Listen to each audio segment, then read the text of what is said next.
Pokemon 25 वर्षों से दुनिया भर के लोगों की इमेजिनेशन का हिस्सा है। गेम, एनिमे, ट्रेडिंग कार्ड और मर्चेंडाइज ने पोकेमॉन को $105 बिलियन से ज्यादा की कुल कमाई करके सबसे बड़ी मीडिया फ्रेंचाइजी बना दिया है। लगभग 1000 तरह के पोकेमॉन में से कई पोकेमॉन का डिजाइन फैंटेसी बेस्ड है, लेकिन उनसे मिलते जुलते असली जानवर पाए जा सकते हैं। कार्निवोरस प्लांट से लेकर असली दुनिया के पिकाचू तक। आइए देखते हैं पोकेमॉन जिन्हें आप खुद पकड़ सकते हैं।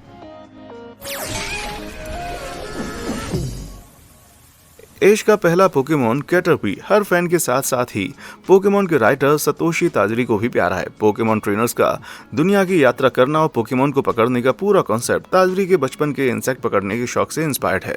चाहे ये रेयर पोकेमॉन ना हो, लेकिन कैटरपी अपने रियल लाइफ वर्जन में काफी इंटरेस्टिंग है। The eastern tiger, swallowtail caterpillar, आप इन दोनों के बीच की समानता को अनदेखा नहीं कर सकते। उनके हरे रंग से लेकर चमकीले एंटेना तक। Eastern tiger swallowtail caterpillar eastern North America में पाया जा सकता है और कैटरपी की तरह इवॉल्व होता है, या हम कह सकते हैं कि बदल जाता है एक तितली में। सोलोटेल के सिर पर उन एंटेना को एक ओस्मेटेरियम के रूप में जाना जाता है, एक ऑर्गन जो टर्पिनस नाम के फ्लड से बना बदबूदार सब्सटेंस छोड़ता है शिकारी जानवरों को डराने के लिए। लड़ाई के दौरान अपने एंटीना से स्मेल छोड़ना कैटरपी की विशेषताओं में से एक है। इससे तो मुझे भी इस पोकेमॉन में इन्वेस्ट करने का मन कर रहा है भाई। पोकेमॉन और उसके रियल लाइफ वर्जन दोनों बड़ी गुगली आंखों के साथ दिखाई देते हैं। ईस्टर्न टाइगर सोलोटेल की असली आंखें असल में एक पिन पॉइंट जितनी बड़ी होती हैं और मुंह के करीब स्थित होती हैं, जबकि वे बड़ी आंखें जो हम देखते हैं वे एक्चुअली छोटी आंखों के रूप में जानी जाती हैं। ये एक तरीके का इल्यूजन है जो कैटरपिलर को शिकारियों से बचाने में मदद करता है, जो कैटरपिलर की नकली आंखों को देखकर मान लेते हैं कि वे कुछ खतरनाक हैं, जैसे कि सांप। एक और फर्स्ट जनरेशन वेटरन पोलीवेग एक अनोखा दिखने वाला पोकेमॉन है जिसका डिजाइन जितना दिखता है उससे कहीं ज्यादा खास है। ये बहुत ही साफ है कि पोलीवेग किसी तरह के टैडपोल पर बेस्ड है। यहाँ तक कि नाम भी पोलीवेग की याद दिलाता है, जो एक एम्फीबियन के जीवन के इनिशियल स्टेज का दूसरा नाम है। लेकिन पोलीवेग के पेट पर बना हुआ पैटर्न और बड़ी बड़ी प्यारी आंखें ही हैं जो न केवल इसे सबसे प्यारे पोकेमॉन में से एक बनाता है, बल्कि सबसे इंटरेस्टिंग भी। लेकिन असल में उस प्यारे छोटे स्वर्ल के पीछे एक चौंका देने वाली बैक स्टोरी है, और जब आपको पता चलेगा कि ये वास्तव में क्या रिप्रेजेंट करता है, तो आप इस पोकेमॉन को फिर कभी पहले जैसा नहीं देख पाएंगे। पोलीवेग वास्तव में ग्लास फ्रॉग टेडपोल पर आधारित है, जिसका नाम इसके ट्रांसपेरेंट शरीर से दिया गया है, जिसके कारण आप इसके ऑर्गन्स को देख सकते हैं। तो पोलीवाग का वो पैटर्न वास्तव में टेडपोल की आंतों, इंटेस्टाइन के लिए है, या कहीं कि इंटेस्टाइन के लिए है, जो खुद को छुपाने का एक तरीका माना जाता है। ग्लास फ्रॉग टेडपोल की ट्रांसपेरेंसी बहुत ही अजीब है और इस हिप्नोटिक पोकेमॉन को ये काफी अजीब बना देती है भाई। यहाँ तक कि सबसे ज्यादा कमजोर और कम मशहूर पोकेमॉन की भी एक बहुत ही इंटरेस्टिंग कहानी है। हम लव डिस्क की बात कर रहे हैं, जिसके ऊपर की ज्यादातर लोग ध्यान ही नहीं देते और ना ही पोकेमॉन हंटर इसको अपनी टीम में लेकर खुश होते हैं, क्योंकि इसका स्टैटिक्स बहुत ही ज्यादा बुरा है और क्योंकि ये कभी भी इवॉल्व नहीं होता। लेकिन इसके बावजूद भी एक गुलाबी हार्ट शेप के जानवर का, जिसके बहुत मोटे होंठ हैं, भी एक undeniable real life water animal मिल चुका है, जो कि है किसिंग गोरामी। पोकेमॉन की दुनिया में कहा जाता है लव डिस्क को ढूंढना एक कपल के लिए जिंदगी भर के प्यार के समान होता है, लेकिन असलियत में ये मछलियां इससे थोड़ी उल्टी हैं। लव डिस्क के बिल्कुल विपरीत ये मछलियां एक दूसरे को प्यार दिखाने के लिए किस नहीं करती, बल्कि ये ऐसे करके अपना गुस्सा दिखाती हैं। साथ ही इनके जो इतने बड़े लिप्स हैं वो बिल्कुल भी सॉफ्ट और मुलायम नहीं है, बल्कि इनके ऊपर दांत लगे हुए हैं। यहाँ तक कि ये मछलियां दूसरी मछलियों को जानकर दांत चुभाती हैं और उनके शरीर से म्यूकस उतार कर खा लेती हैं, जिससे कि कुछ ही समय में विक्टिम की इन्फेक्शन से मौत हो जाती है। अब मुझे तो नहीं लगता ये किसी को भी रोमांटिक लग सकता है भाई। तो चलिए आप समुद्र से आसमान की तरफ चलते हैं। लगता है वहां पर भी प्यार की बारिश हो रही है, जिसके अंदर अगले पोकेमॉन की बात करना बहुत जरूरी है, जो कि रियल लाइफ लव बर्ड की एग्जैक्ट कॉपी है। चैटोट एक उड़ने वाला पोकेमॉन है, जिसके सर पर म्यूजिक का एक नोट है और जिसकी पूंछ एक मेट्रोनोम जैसी दिखाई देती है। लेकिन उड़ने वाले पोकेमॉन का रंग बिरंगा शरीर रियल लाइफ पक्षी जैसा ही है। इसका मल्टी कलर्ड शरीर, जिसके अंदर ग्रीन, ब्लैक और येलो फेदर्स हैं। आज इसकी चोंच पिंक है, बिल्कुल इस येलो कलर के लव बर्ड की तरह दिखता है, जो कि ईस्टर्न अफ्रीकन कंट्रीज जैसे कि तंजानिया और केन्या में पाया जाता है। ये प्यारे पक्षी पैरट फैमिली का एक हिस्सा हैं और चैटोट की तरह ये भी बोली हुई चीजों को रिपीट कर सकते हैं। Pretty bird. Picky picky. Picky bird.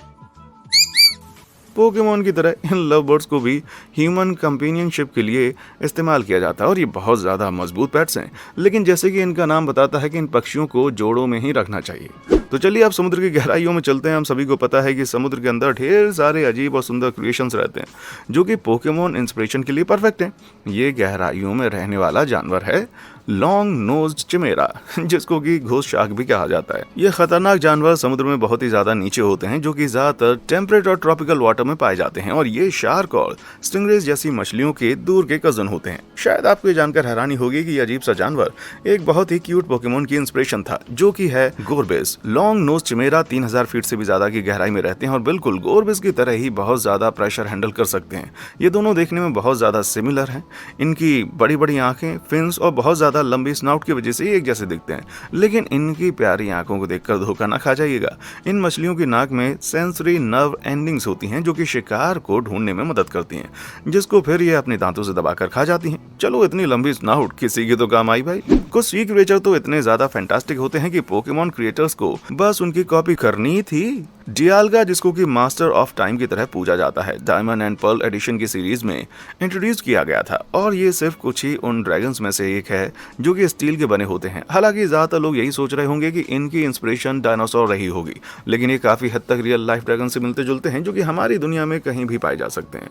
ग्लॉकस अटलांटिक्स, जिसको कि ब्लू सी ड्रैगन भी कहा जाता है, एक छोटी सी स्लग स्पीशीज है जो कि दुनिया भर के समुद्रों में पाई जा सकती है, लेकिन ये ज्यादातर ट्रॉपिकल समुद्रों में ही होते हैं। इन दोनों की सिमिलैरिटी से कोई भी इनकार नहीं कर सकता। इनकी बॉडी पर बने पॉइंट से लेकर इनकी लंबी पूंछ और ब्लू, व्हाइट और ग्रे कलर तब तक सेम है। डियाल्गा से अलग ये सी ड्रैगन पानी और हवा के करंट पर डिपेंड करते हैं और उन्हीं के सहारे एक जगह से दूसरी जगह जाते हैं, और ये सिर्फ 1.2 इंच तक लंबे होते हैं, जबकि वही एक डियाल्गा 17 फीट तक लंबा होता है। लेकिन ये ब्लू सी ड्रैगन क्योग्रे से भी ज्यादा मिलता जुलता है, जो कि एक वाटर टाइप पोकेमॉन है, जिसके पास प्राइमल रिवर्जन की काबिलियत भी है। इसको सबसे पहले पोकेमॉन ओमेगा रूबी और अल्फा सफायर में इंट्रोड्यूस करवाया गया था। ये एक ऐसा प्रोसेस है जिसके अंदर पोकेमॉन वापस अपनी ओरिजिनल फॉर्म में जा सकता है, जहां पर उसको अपनी असली और शक्तिशाली पावर वापस मिल जाती है। प्राइमल रिवर्जन के बाद क्योग्रे ना तो केवल इस ब्लू सी ड्रैगन जैसा कलर ले लेता है, बल्कि इसके शरीर के ऊपर उसके जैसे स्पॉट्स भी हैं, और साथ ही इनकी पूंछ भी एक जैसी है। अब क्या आप लोग भी इस ड्रैगन को असलियत में देखना चाह रहे हैं? मुझे नीचे कमेंट करके बताएं। और अब जब आप कहीं पर भी हैं तो क्यों ना उस लाइक और सब्सक्राइब बटन को भी दबा दें, ताकि आगे से मैं जो भी वीडियो डालूं उनकी अपडेट आपको सबसे पहले मिल जाए। अब अगर आप समुद्र से बाहर आ चुके हैं तो जरा जमीन पर रहने वाले पोकेमॉन की बात कर लेते हैं, जो कि हमारी असली दुनिया में भी एग्जिस्ट करता है। ब्राउन फर से ढका हुआ ज्यादातर पोकेमॉन से लंबा अर्सा रिंग हूबहू हमारी दुनिया के भालू जैसा दिखता है, लेकिन यहाँ इसका रंग ग्रिजली बेयर जैसा मिलता है। इसके बाकी फीचर सन बेयर और मून बेयर से ज्यादा मिलते हैं, और ये दोनों ही एशिया में पाए जाते हैं। ज्यादातर भालू इस काबिल होते हैं कि वो अपने पैरों पर खड़े हो सके, लेकिन हैरानी की बात यह है कि मून बियर ऐसे खड़े होकर अपनी लातों पर 1/4 माइल जितना चल सकता है, बिल्कुल अर्सारिंग की तरह। अर्सारिंग और मून बियर दोनों को ही बहुत अच्छा क्लाइंबर माना जाता है, और उनके शरीर में कुछ ऐसी भी चीजें हैं जो कि सेम है और उनको चढ़ने में मदद करती हैं। एक मजबूत अपर बॉडी, लंबे हाथ और बड़े बड़े पंजे, लेकिन अर्सारिंग के कंधों पर जो फ्रिल्स हैं वो काफी ज्यादा यूनिक हैं। हालांकि माना जाता है कि शायद उन्हें मून बियर के कंधों और फ्लफी नेक से इंस्पिरेशन मिली है। अर्सारिंग का 10 रंग का रिंग पैटर्न सन बियर से ज्यादा मिलता है, लेकिन ऐसा नहीं है कि मून बियर के पास ये नहीं होता। पोकेमॉन के फैंस के लिए अपनी जिंदगी में असलियत में पोकेमॉन को देखना किसी सपने से कम नहीं होगा।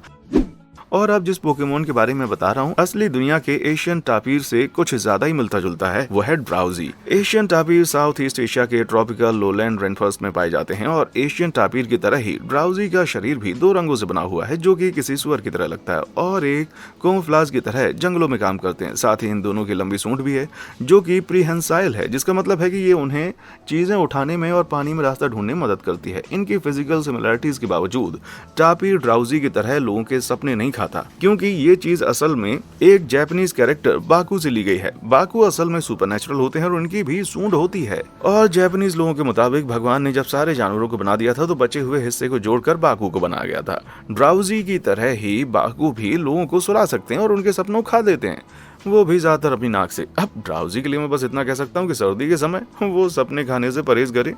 सूंड से लेकर शेल्स तक अब हम बात कर रहे हैं टोटेरा की, जो कि एक विशाल जमीन पर रहने वाला पोकेमॉन है, और कोई छोटा सा बच्चा भी बता देगा कि इसकी इंस्पिरेशन एक कछुआ ही था। पर जहां कछुओं के शेल के ऊपर घास उगी हुई देखी जा सकती है, टोटेरा के शरीर के ऊपर घास नहीं बल्कि पूरा का पूरा पेड़ ही उगा हुआ है, और ये सबसे ज्यादा मैरी रिवर टर्टल से इंस्पायर होकर बनाया गया है। ये अलग सा जीव जो कि अपने नाम के हिसाब से ही क्वींसलैंड ऑस्ट्रेलिया के मैरी रिवर में पाया जाता है, और इसने एवोल्यूशन में बहुत कुछ नया पा लिया है, जैसे कि अपने प्राइवेट पार्ट में मौजूद गिल्स की मदद से पानी के अंदर सांस लेना, जिससे कि ये पानी के अंदर 72 घंटे तक भी आराम से रह सकते हैं। इस चीज को सबसे ज्यादा इंटरेस्टिंग जो बनाता है वो है इनके सर के ऊपर के हरे बाल, जो कि अक्सर एलगी होती है, जो कि इनके सर और पूरे शरीर के ऊपर उठ जाती है। हाँ, मानता हूँ कि ये उस पोकेमोन के पेड़ के जितना इंप्रेसिव तो नहीं है, लेकिन फिर भी इसका खुद का स्वैग है। मुझे तो भैया ये किसी तरह से कम नहीं लगता। अब जिस पोकेमोन की हम बात कर रहे हैं इतना ज्यादा सुंदर तो नहीं है, लेकिन असली दुनिया में उसका काउंटर पार्ट ऐसा है कि शायद आपको लगेगा कि ये किसी वीडियो गेम से निकल कर आया है। स्टंगफिस्क एक फ्लैट मछली जैसा दिखने वाला पोकेमोन है, जो कि खुद को पानी के मिट्टी वाले बैट के अंदर छुपा कर रखता है, और जब भी इसका शिकार सामने आता है तो ये हिलता है और अपने शिकार को इलेक्ट्रिक शॉक दे देता है। हमारी दुनिया के समुद्र के अंदर एक ऐसी ही सॉल्ट वाटर मछली भी है जिसका नाम है स्टारगेजर, जो कि कुछ इस तरह इवॉल्व हुई थी। उसकी आंखें और उसका मुंह उसके सर के ऊपर है। ये डरावनी मछली अपनी आंखों का इस्तेमाल तारे देखने के लिए नहीं, बल्कि अपने शिकार को ढंग से देखने के लिए करती है, खास करके तब जब वो अपने आप को मिट्टी के अंदर छुपा लेती है, फिर अपने शिकार का इंतजार करती है और फिर अपनी दांतों से भरी हुई जीभ से शिकार पर वार करती है। इससे भी ज्यादा अजीब बात यह है कि स्टनफिश की तरह ही स्टारगेजर की कुछ स्पीशीज भी उसके ज्यादा पास आ रही किसी भी चीज को बहुत ज्यादा शॉक दे सकती है। और सिर्फ यही नहीं, स्टारगेजर की एक और हैरान कर देने वाली खासियत ये है कि अपनी कीड़े जैसी जीभ को शिकार को अट्रैक्ट करने के लिए भी ये मछली इस्तेमाल करती है, जिससे कि फिर ये कभी शॉक भी दे देती है। ये मछली शांत है लेकिन जानलेवा है। ये सचमुच काफी डरावनी है, लेकिन जैसे कि आप आगे के असली दुनिया के पोकेमोन के बारे में जानेंगे तो आपको पता चलेगा ये अकेला ऐसा जीव नहीं है जो कि जाल बिछाता है और यहाँ तक कि पोके बॉल्स को भी डरा देता है। जब बात एनिमल किंगडम की होती है तो ज्यादातर पेड़ पौधे कुछ भी नहीं कर पाते, लेकिन जिस प्लांट से इस पोकेमोन की इंस्पिरेशन ली गई है उसके बारे में हम ऐसा नहीं कह सकते, क्योंकि वह अपना बदला हमेशा लेता है। विक्ट्रीबेल एक ऐसा पोकेमोन है जो कि पिक्चर प्लांट के ऊपर बनाया गया है। पिक्चर प्लांट फ्लोरा फैमिली को बिलोंग करता है और वो अपने कॉनिकल शेप के हिस्से की मदद से अपने शिकार को पकड़ लेती है और इसको पिटफॉल ट्रैप कहा जाता है। पिक्चर प्लांट और विक्ट्रीबेल दोनों के शरीर के आसपास बहुत अलग अलग तरह के रंग हैं और इन दोनों में ही एक मीठा और आकर्षित करने वाला नेक्टर होता है, जो कि बदकिस्मत इंसेक्ट्स को अपनी तरफ खींचता है और कभी कभार तो छोटे जानवरों को भी। उस नेक्टर को जब ये इंसेक्ट खाता है तो उसकी ग्रिप फिसलने लग जाती है और ना चाहते हुए भी वो उस प्लांट के अंदर गिर जाता है, जहाँ पर नीचे बहुत सारे एंजाइम होते हैं। और क्योंकि अंदर दीवारों पर बहुत सारी जगह वैक्स होती है, इसलिए ये बाहर भी नहीं निकल पाते, क्योंकि अभी बाहर निकल ही नहीं पाते हैं ये, तो फिर धीरे धीरे ये उसी एंजाइम में डाइजेस्ट हो जाते हैं, भले फिर वो जिंदा हो या मर गए हों। शायद आपको सुनकर हैरानी होगी कोई प्लांट मांसाहारी कैसे हो सकता है, लेकिन ये सब एवोल्यूशन का खेल है भाई। सबसे मशहूर मांसाहारी प्लांट्स है विनस फ्लाई ट्रैप, जिन्होंने इन छोटे छोटे जानवरों को तब खाना शुरू किया जब इनको साइल से नाइट्रोजन मिलना बंद हो गया, जो कि प्रोटीन बनाने के लिए सबसे ज्यादा जरूरी होता है। इसलिए जब भी अपने शिकार को खाते हैं तो उनके अंदर से यही जरूरी रिजॉर्ट निकलते हैं। इसलिए पिक्चर प्लांट और उससे मिलते जुलते पोकेमोन पौधे के एनवायरमेंट में एडजस्ट होने का एक बहुत ही अजीब एग्जाम्पल बन जाते हैं। तो चलिए एक और पोकेमोन की तरफ चलते हैं जो कि पौधों के साथ ही जुड़ा हुआ है। पोकेडॉक्स के मुताबिक वाइल्ड प्लूम के पेटल पोकेमोन की दुनिया के सबसे ज्यादा बड़े पेटल हैं और ऐसा ही असली दुनिया के रेफ्लेसिया अनोल्डी के लिए कहा जाता है, जिसको कि एक बहुत ज्यादा प्यारे नाम से भी जाना जाता है, स्टिंकिंग कॉप्स लिली, जो कि डायमीटर में 40 इंच तक लंबा हो सकता है। भले ये पोकेमोन और असली दुनिया का प्लांट अपने साइज, कलर और टेक्सचर की वजह से एक जैसा क्यों ना दिखता हो, इन दोनों में छोटे मोटे फर्क तो जरूर हैं। वाइल्ड प्लूम एक जहरीले किस्म का पोकेमोन है जो कि एक बहुत ही ज्यादा टॉक्सिन पोलन का इस्तेमाल करके अपने शरीर को पैरालाइज कर देता है, लेकिन लिली किसी भी तरह से टॉक्सिक बिल्कुल नहीं है, भले ही फिर उसकी बदबू जैसी मर्जी हो। इस प्लांट की बदबू ज्यादातर सड़े हुए मीट जैसी होती है, जो कि पास के पोलिनेटर्स को अट्रैक्ट करने के लिए इस्तेमाल की जाती है। वाइल्ड प्लूम का कैरेक्टर इससे ज्यादा रोडोडेंड्रोन के फूलों से मिलता जुलता है, जिनको कि अगर ज्यादा खा लिया जाए तो इंसान को पैरालिसिस हो सकता है, भले फिर पौधा कोई सा भी क्यों ना हो। आपको कभी भी बिना इन्फॉर्मेशन के कोई भी फूल या फल नहीं खाना चाहिए, भले फिर वो सूंघने में अच्छा हो या बुरा। बहुत ज्यादा भद्दे दिखने वाले पोकेमोन के बारे में जानने के बाद अब जानते हैं उस पोकेमोन के बारे में जो कि आज तक किसी भी देखे गए पोकेमोन से सबसे अलग है। ये है रेड लिप्ड बैटफिश, जो कि गलपागोस आइलैंड के आसपास पाई जाती है और जो ध्यान से देखने पर किसी की नाराज आंटी जैसी लगती है।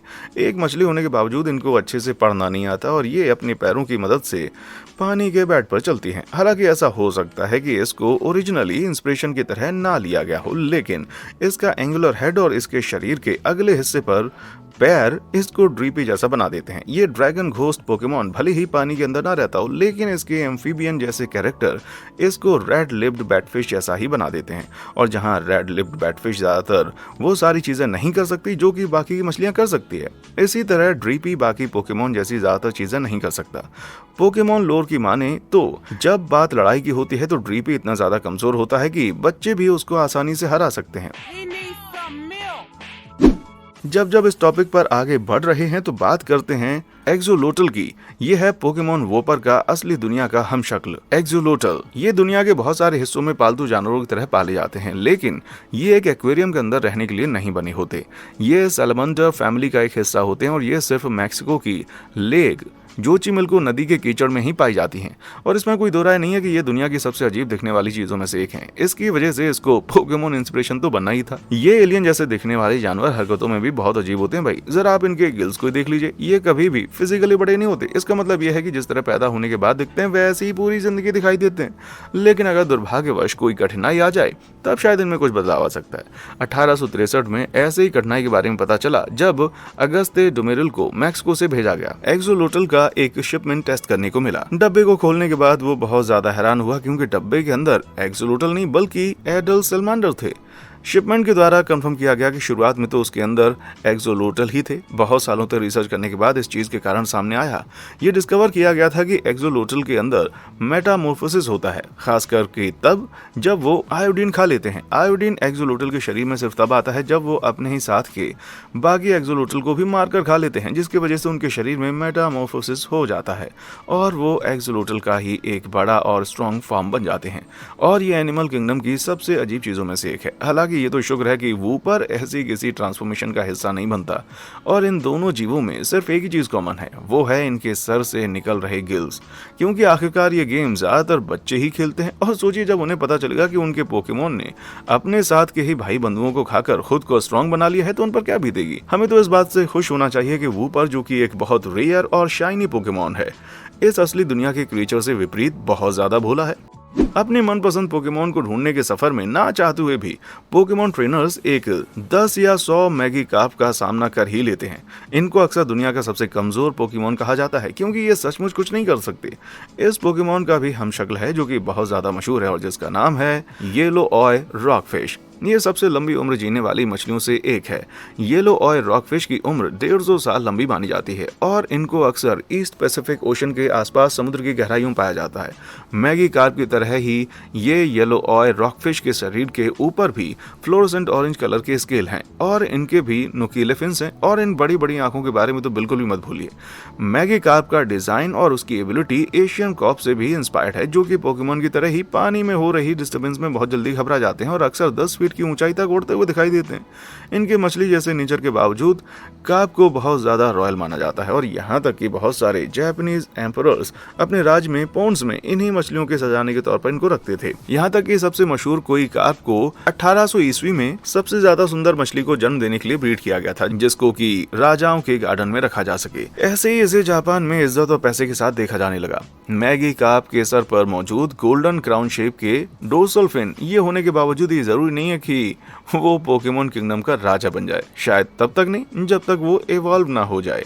मैं समझ सकता हूँ कि आपके लिए मानना बहुत ज्यादा मुश्किल होगा कि मैगिकार्प जैसा पोकेमॉन भी सबसे ज्यादा पावरफुल पोकेमॉन में ट्रांसफर हो सकता है, जो कि है 21 फीट लंबा ग्याराडोस, जो कि एकदम लाल और शाइनी है। लेकिन क्या आपको लगता है कि इस पोकेमॉन का भी कोई हमशक्ल होगा? खैर, इसके जवाब में आपको ये तस्वीर में दिखाना चाहूंगा, जिसके अंदर आपको एक असल जिंदगी का ग्याराडोस विस्कन्सिन में मछली पकड़ने वाले की बोटआउट के साइड पर तैरता हुआ दिखेगा। और ये तस्वीर 2006 में वायरल हो गई। लेकिन दुर्भाग्यवश इस तस्वीर को पोस्ट करने वाले इंसान ने बताया कि उसने इस तस्वीर को फेसबुक पर एक मजाक की तरह इसे एडिट करके अपने दोस्तों को भेजा था, क्योंकि असलियत में ये अच्छी लेक विनेबागो में पाई गई थी, जो कि ऐसी दिखाई देती है।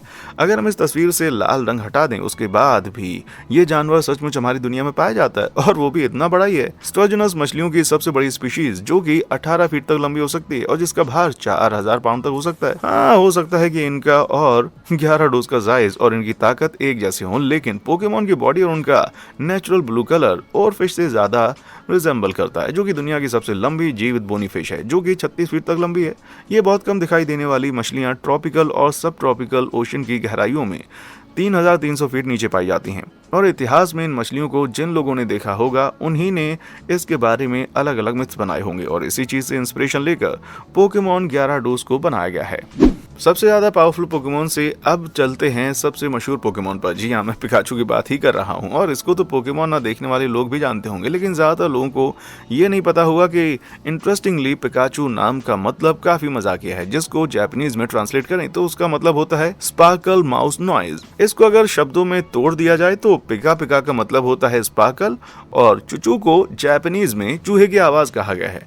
ये भी हो सकता है कि इस नाम को पीकाबू से जोड़ा गया हो या फिर शायद इसे पिका जानवर को सोचकर रखा गया हो, जो कि एक खरगोश जैसा जानवर होता है और काफी हद तक पिकाचू जैसा ही दिखता है। अब किसको पता था कि पिकाचू जैसे प्यारे से पोकेमॉन का नाम इतना कॉम्प्लेक्स हो सकता है। हालांकि दुनिया में ऐसा कोई चूहा नहीं है जो कि असल में पिकाचू जैसा दिखता हो, लेकिन एक जानवर ऐसा जरूर है। जरा इसको देखें। नहीं, ये फोटोशॉप नहीं है, बल्कि ये एक रेयर तरह का ब्रश-टेल पोसम है, एक नॉक्टर्नल मार्सुपियल जो कि ऑस्ट्रेलिया और न्यूजीलैंड में पाया जाता है। 2018 में छोटा सा प्यारा जानवर मेलबोर्न की सड़कों के किनारे पाया गया था, जो कि शायद अपनी मां की कमर से गिर गया था। इस पोसम का नाम पिकाचू रखा गया और ये उन्हीं शेल्टर वालों ने रखा जहां पर ये रह रहा था, जो कि 5 महीने की उम्र में ही अपने गोल्डन फर और लंबे कानों की वजह से फेमस हो गया। ज्यादातर पोसम ग्रे रंग के होते हैं, लेकिन ये पोसम पिकाचू पीले रंग का एक जेनेटिक म्यूटेशन की वजह से है, जिसकी वजह से इसके शरीर में मेलानिन प्रोड्यूस नहीं हुआ।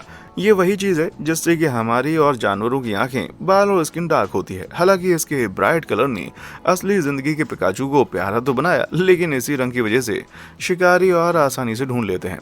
और बुरी बात यह है कि शिकार करते हुए भी कोई भी शिकारी किसी की क्यूटनेस नहीं दिखता। अगर आप मेरी बात माने तो हमेशा के लिए असली जिंदगी के पोकेमॉन को बचाकर रखना चाहिए और शायद नेक्स्ट पोकेमॉन की मूवी में इसी को कास्ट कर लेना चाहिए।